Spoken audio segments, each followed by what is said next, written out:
Nuevamente es un privilegio poder llegar a sus hogares y a sus dispositivos con el episodio número 26 del libro de Jonás. Y estamos siempre en el capítulo 1, versículo 17. Y el día de hoy tenemos específicamente con el tema de escribas, fariseos, seduceos y Sanedrín. Y siempre estamos en el mismo versículo 17.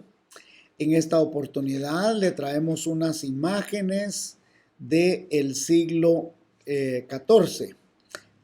En realidad son del año 1301, casi que había terminado el siglo XIII y entramos al siglo XIV.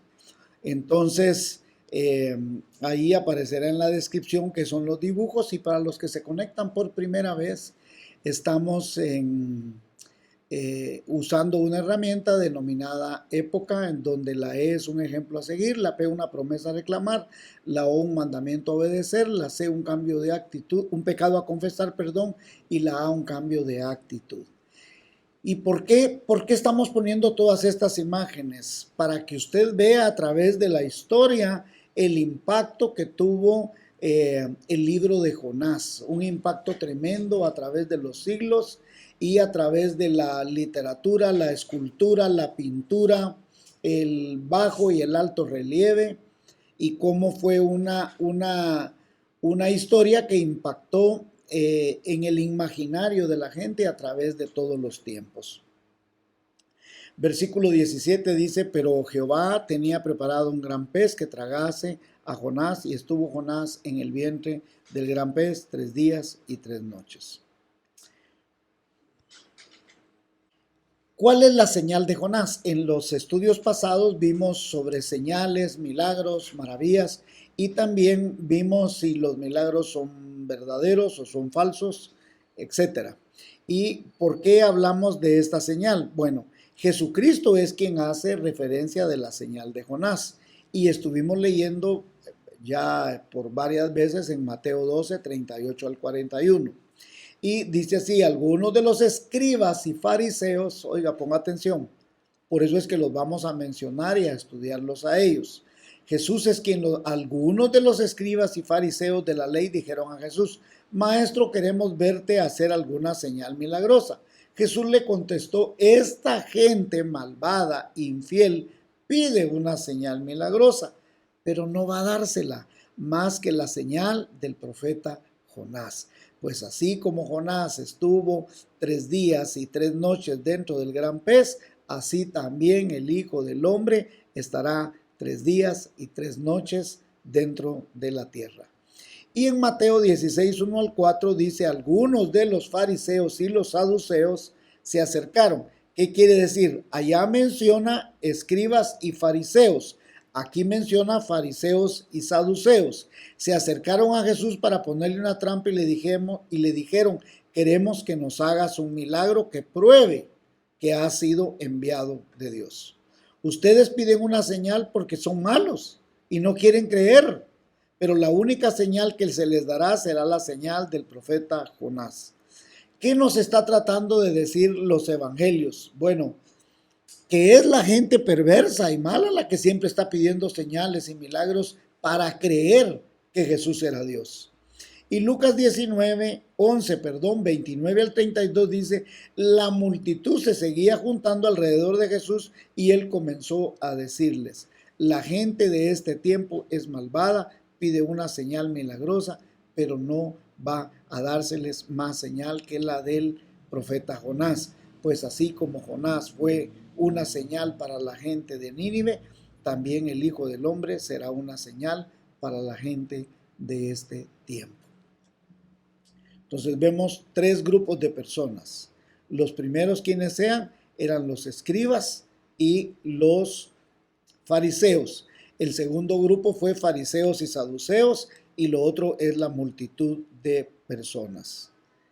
¿Qué es lo que está pasando en estos pasajes? Bueno, tanto en Mateo 12 como Mateo 16 dice que escribas, fariseos, saduceos y le están pidiendo una señal a Jesús. Ellos le dijeron que querían que esa fuera su credencial a través de un milagro.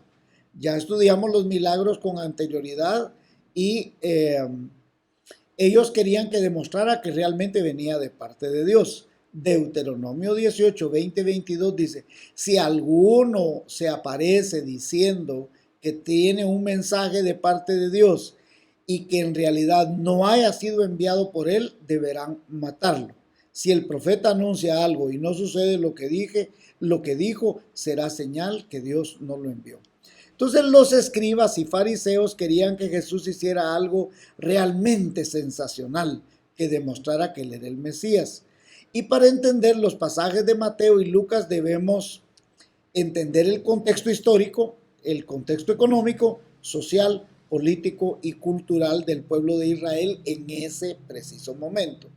¿Quiénes eran los escribas? ¿Quiénes eran los saduceos? Bueno, miren pues, los escribas inicialmente en el Antiguo Testamento eran quienes copiaban y escribían las leyes. Ellos se formaban desde pequeño.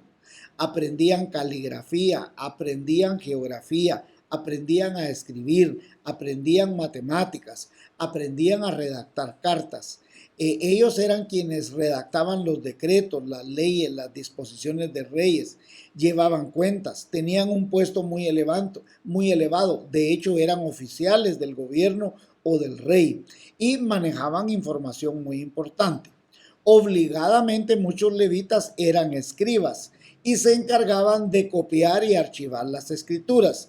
Y por otro lado, muchos escribas pasaron a ser funcionarios de la corte, secretarios de la corte, secretarios de tribunales, que archivaban, llevaban registros de la ley y de todo, se especializaban en interpretar y enseñar la ley. En Segunda de Crónicas vamos a encontrar el capítulo 34, 12 y 13, los ayudantes de los sacerdotes, entre paréntesis levitas, vigilaban el trabajo de los cargadores y dirigían a todos los obreros, sin importar el trabajo que realizaran. Y algunos ayudantes de los sacerdotes eran buenos músicos, otros eran secretarios, inspectores que vigilaban las entradas del templo. Un ejemplo es Esdras, quien fue un escriba diligente, versado, erudito y sacerdote. Esdras capítulo 7, versículo 6 y también de los versículos 10 al 12. De hecho, Esdras es llamado el segundo Moisés por haber reorganizado nuevamente todo el sistema sacerdotal y por haber interpretado la ley y también participar con los escribas. Nehemías 8, 1 al 13, vamos a encontrar referencia a eso también. Los escribas eran maestros, eran intérpretes, eran comentaristas, leían la ley en las sinagogas y la explicaban. Mantenían que, de alguna manera, la formación de que la ley era divina y que era Dios quien tenía la última palabra. Y si una ley no estaba expresada muy claramente o no era entendida, ellos eran responsables de explicarla. Por tanto, deducían las escrituras y era una regla, una norma para ellos estar como explicando la ley para toda la gente. Y de esa manera, lamentablemente, fueron desarrollando miles y miles y miles de reglas. De la escritura habían resumido 613 mandatos y de esto también tenían diferentes áreas de conocimiento social, económico o espiritual. ¿Cuándo era necesario aclarar, por ejemplo, la ley o añadir nuevas reglas, nuevas regulaciones, nuevas prohibiciones? En realidad, la ley había sido muy clara desde el principio, cuando Dios se la da a Moisés y luego Josué asume el mando de Moisés. Entonces, esta ley pasó de generación en generación a los profetas, y los escribas eran quienes las guardaban, los escribas eran quienes las volvían a copiar, hacían nuevas copias de ello. Pero en el correr del tiempo ellos hicieron 613 reglas, normas de de observancia general, de las cuales las dividieron en dos grupos, uno de 248 y otra de 365. Y unas eran leyes o mandamientos obligatorios, que eran las 248, y según ellos tenían que ver por ejemplo, con las extremidades del cuerpo. Y también tenían sus propios reglamentos, la Torá, el templo, los sacerdotes, el sacrificio, los votos de pureza, los votos rituales, las donaciones del templo, el año sabático, acerca de los animales y su consumo, las fiestas, la comunidad, la idolatría, la guerra, las situaciones sociales, la familia, los castigos, cuáles eran de pena de muerte, los esclavos, los agravios, las ofensas, los prejuicios personales. Y hay todo un listado, hermanos. Y por otro lado estaban leyes o mandamientos prohibitorios, que eran los 365, que era la idolatría, relación con otros pueblos, blasfemia, el templo, los sacrificios, sacerdotes, leyes dietéticas, leyes de los nazarenos, la agricultura, préstamos, negocios, trato de esclavos, la justicia, leyes, jueces, el incesto y otras relaciones prohibidas, la monarquía, etcétera. Entonces, la ley, que es santa porque viene de Dios y porque es un bien para las personas, es justa, es recta, es íntegra y viene de Dios. El problema es que fariseos, saduceos y escribas la fueron convirtiendo en miles de reglas, en miles de prohibiciones. Por ejemplo, había una ley que usted no podía, digamos, el día del Sabbat, usted no podía cargar una ropa que se mojara porque eso ya era trabajo. Tenía que quitarle llave a las puertas de la casa de un día antes, porque quitarle llave a la puerta de una casa, eso era trabajo. La comida la tenían que dejar hecha de un día para otro. Por ejemplo, los judíos no podían trabajar en sábado. Y entonces tenían 39 acciones prohibidas que se consideraban trabajo si usted hacía algo en ese día. Por ejemplo, escuche, mire lo ridículo, estaba prohibido cargar en sábado algo que pesara más de 2 higos secos, encender el fuego, sacar agua del pozo, preparar comida, levantar un vaso de agua. Todas las cosas exageradas de estas ya se habían pasado de la medida. Por eso es que cuando Jesús llega al templo en una oportunidad y él sana a aquella mujer que había sido encadenada a una enfermedad por 18 años, él dice, no, ustedes desatan su buey y su asno en día sábado y eso no es pecado. Pero a esta mujer que estaba atada por Satanás por 18 años no debía de desatárselo. Entonces, sabe que era pecado escribir 2 letras del alfabeto en día sábado, porque eso ya era trabajo. Entonces, estas leyes adicionales se le llamó ley oral, porque se transmitió de generación en generación y se fue transmitiendo, ¿verdad? Luego la escribieron en un libro de 63 capítulos que se llamó Misna o El Estudio. Y después hicieron comentarios todavía para ir explicando cada una de estas leyes que la habían registrado en la Misna. Y después de eso hicieron otros comentarios que se llamó el Talmud. A eso le llamaron la enseñanza. Y tiene 12 volúmenes, ponga atención, 12 volúmenes. Y el Talmud de Babilonia tiene 60 volúmenes. Bueno, por eso los escribas durante el ministerio de Jesús se les conocía como profesionales de la ley. Hoy en día son quienes, los abogados y notarios. Esos eran los de ese tiempo. Los fariseos era un grupo organizado no más de 6,000 personas, una asociación de la clase media que defendía y enseñaba las escrituras en la sinagoga y que se basaban en la tradición oral de los escribas. Hoy en día diríamos que serían los pedagogos, los educadores. Fariseo significa separado y surge como si un judío se dedicara específicamente a todas las reglas, a todas las normas, a todas las leyes, y que no hace otra cosa más que separarse de la vida ordinaria para estudiar y enseñar este tipo de enseñanza. Entonces, para ellos la persona debería observarse con aparente pureza y en todos los extremos rituales deberían de participar de manera muy pura. Por otro lado, entonces, como habían establecido una ley oral los escribas, los fariseos entendían como la verdadera religión el conjunto de leyes, mandamientos, reglas y normas establecidas ¿por quién? Por los escribas. Y vivían pendientes para exigir y para obligar que la gente cumpliera todas estas reglas.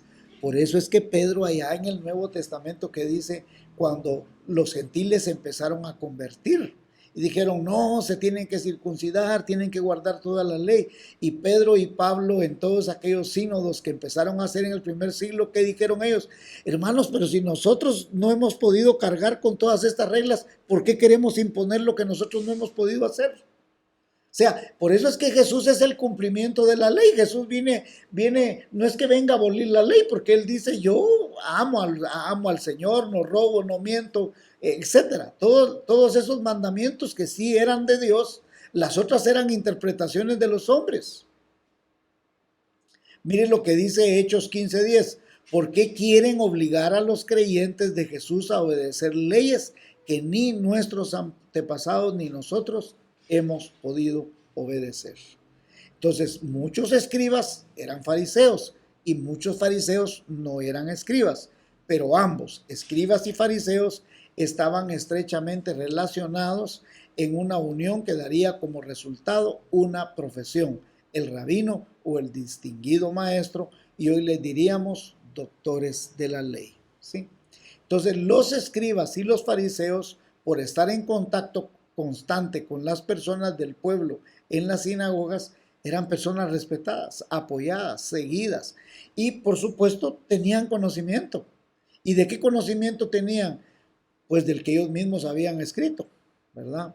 Los saduceos, este es el otro grupo, rechazaban totalmente la ley oral de los escribas y solo reconocían la ley escrita del Antiguo Testamento como su única norma de fe y conducta, porque así los fariseos no podían controlar sus vidas como hacían con el pueblo. Interesante, tome nota. Entonces los saduceos eran la clase privilegiada, rica, poderosa, política. Cooperaban totalmente con el gobierno romano para conservar su posición y sus privilegios. La mayor parte de los saduceos habían sido sacerdotes y muchos sacerdotes eran saduceos. El sumo sacerdote regularmente provenía de las clases altas, de los ricos, de los saduceos. Ya no cumplía con lo que fueran descendientes de Aarón, sino que más bien era que eran de una clase alta. ¿Quiénes componían el Sanedrín? El Sanedrín era el Congreso judío que ejercía los poderes del legislativo, judicial y ejecutivo. Su función principal era gobernar el país, aunque estuvieran bajo la supervisión de Roma.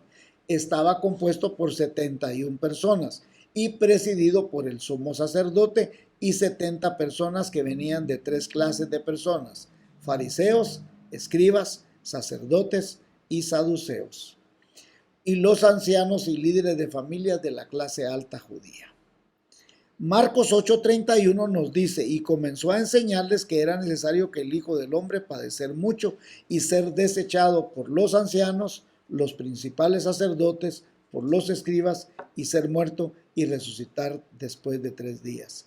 Marcos 11:27 dice, volvieron entonces a Jerusalén y andando él por el templo vinieron a él los principales sacerdotes, los escribas y los ancianos. Marcos 15:1, muy de mañana, habiendo tenido consejo los principales sacerdotes con los ancianos, con los escribas y con todo el concilio, llevaron a Jesús atado y lo entregaron a Pilato. La misma Biblia nos da referencia de toda esta gente que eran los que conformaban el poder político, económico, judicial y ejecutivo de Israel.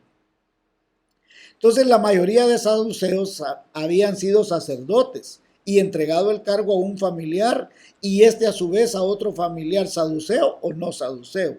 Sacerdotes, saduceos, políticos y ricos mantenían una estrecha relación entre ellos para mantener su posición económica, social, política, religiosa y todos estaban involucrados totalmente en la política. Entonces la postura religiosa de los saduceos era opuesta a los fariseos.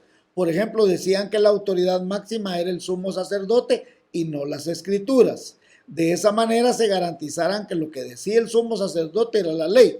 Así que se aseguraban el poder y el control de la población desde el Sanedrín, que tenía sede en el templo.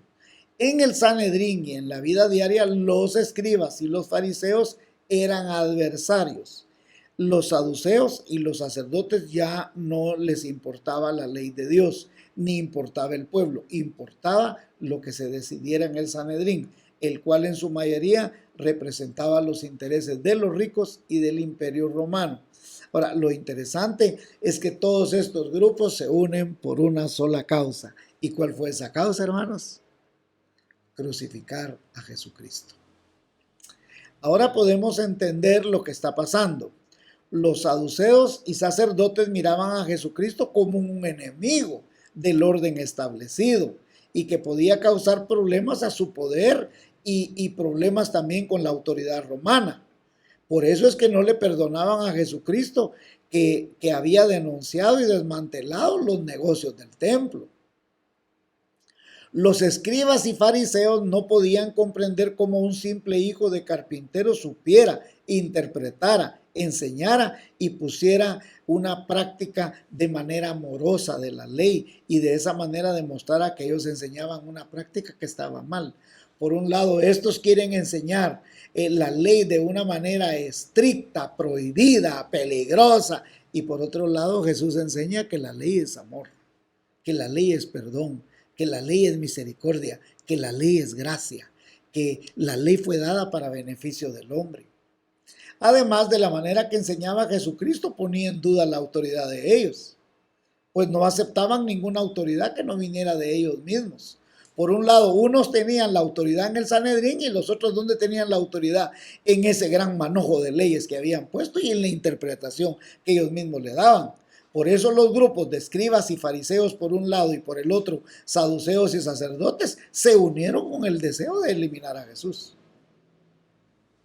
Jesús es el Mesías, pero no conviene a sus intereses ni económicos, ni políticos, ni sociales, ni religiosos, mucho menos legales.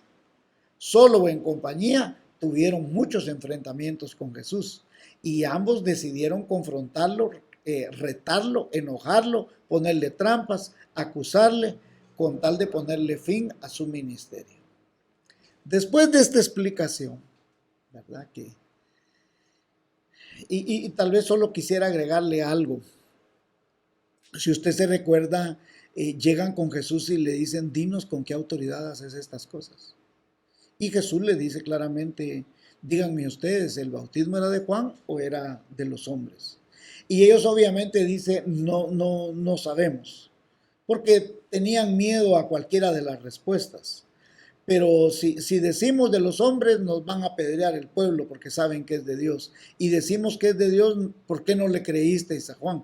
Pero ese no era el propósito. El propósito es que ellos vieran que si Juan había venido de Dios, Juan es el que dice, él es el Cordero de Dios, el que quita el pecado del mundo. Y yo vi descender sobre él al Espíritu Santo. Entonces, que ellos aceptaran que la autoridad venía de Dios mismo, ¿no? Entonces, ¿qué necesitamos comprender? Entonces Jesús en Mateo 23, 13 al 29, Jesús les dice las siguientes palabras. Ay de vosotros. Pero este ay de vosotros no es un ay de dolor, sino que es un ay de denuncia, es un ay de denuncia, de indignación, de demostrar su hipocresía.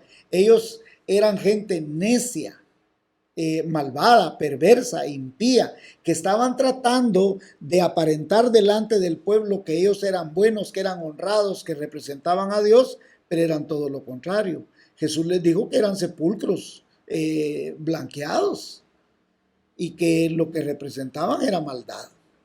¿Qué vamos a encontrar aquí? Hay un ejemplo a seguir y una actitud a cambiar. El objetivo de la Biblia no es que nosotros cumplamos con miles de mandamientos, prohibiciones y reglas, porque toda la Biblia en realidad está basada en mandamientos, en reglas, pero esas reglas nos llevan a que nosotros conozcamos el amor de Dios. Que nadie, absolutamente nadie puede cumplir todas las leyes. Todos somos pecadores. Entonces la Biblia muestra su amor para con nosotros en que siendo pecadores, Cristo murió por nosotros, ¿verdad? Entonces, sí, el primer mandamiento ya estaba establecido en el Antiguo Testamento. ¿Y cuál era? Amarás a Jehová tu Dios con todo tu corazón, con toda tu alma y con toda tu fuerza. Y Jesús lo vuelve a recalcar en Mateo 22, 37 al 38. Jesús dice, amarás al Señor tu Dios con todo tu corazón, con toda tu alma y con toda tu mente. Este es el primero y grande mandamiento. Y dice en Marcos 12:30, está exactamente lo mismo, ¿no? Entonces, ponga atención. Dice todo, toda y todas. Indica que no es un amor a medias. Indica que es un amor total, una entrega apasionada. Dios ama y ama al mundo entero. Y ama al mundo entero de tal manera que es capaz de dar a su Hijo, buenos y malos, creyentes e incrédulos. A todos Él aprecia, a todos Él ama y a todos Él desea salvar. Entonces, nosotros debemos amarlo de manera completa, con nuestra voluntad, con nuestra actitud, con nuestro raciocinio, pensamientos, palabras, acciones, emociones, deseos, sentimientos, disposición, servicio, bienes, dones y sobre todo obediencia. Cuanto más obedecemos, más demostramos que le amamos. El amor y la obediencia a Dios son inseparables. Jesús lo dice en Juan 14:15, si ustedes me aman, obedecerán mis mandamientos. Jesús lo resumió así, Juan 14:15. Le dejo otros versículos como Juan 14:21, Juan 14:23, Primera de Juan 5:23. Dicen, nosotros demostramos que amamos a Dios cuando obedecemos sus mandamientos, dice Primera de Juan 5:2 y 3. Entonces el verdadero de amor se demuestra primero estudiando la Biblia, si no, ¿cómo va a comprender usted a Dios? El verdadero amor se demuestra que usted de manera voluntaria tiene una actitud de buscar a Dios en la Biblia. Entonces al aprender la Biblia conocemos, obedecemos y amamos a Dios. El creyente transformará su corazón, ¿dónde? Leyendo la palabra. Entonces el que ama obedece en amor al Señor y la base de este amor viene de la misma palabra de Dios. Y al amar así podemos amar a Dios y podemos amar al prójimo, a la esposa, a los hijos, a todos. Y luego hay un ejemplo a seguir y una actitud a cambiar, ¿no? Aquí Él nos da un antiguo mandamiento que ya estaba antes. Levítico 19:18 dice, amarás a tu prójimo como a ti mismo. Y entonces el segundo mandamiento era semejante al primero. ¿Por qué? Porque si usted ama al prójimo, usted no le va a mentir, no le va a robar, no va a tener una sola manera de pecar contra él. Entonces, ¿cuál es la regla de oro? Tratar a los demás de la manera que usted quiere que lo traten. Así nosotros podemos resumir que el creyente debe cambiar una actitud diferente en cuanto a no tener una vida de legalismos. Hay gente que es muy buena para andar señalando a todo mundo que no cumple con esto, que no cumple con lo otro, pero eso lo hacían los fariseos, los saduceos, toda esta gente hacía estas cosas. Nosotros somos llamados a amar, a perdonar, a enseñar, a ministrar y sobre todas las cosas que usted y yo leamos la palabra, oremos con la palabra y tengamos una actitud más como el hombre que llegó y dice, sé propicio a mí que soy pecador. Eso debemos hacer más nosotros que estarnos justificando y estar buscando reglas donde no lo hay. Que Dios le bendiga rica y abundantemente.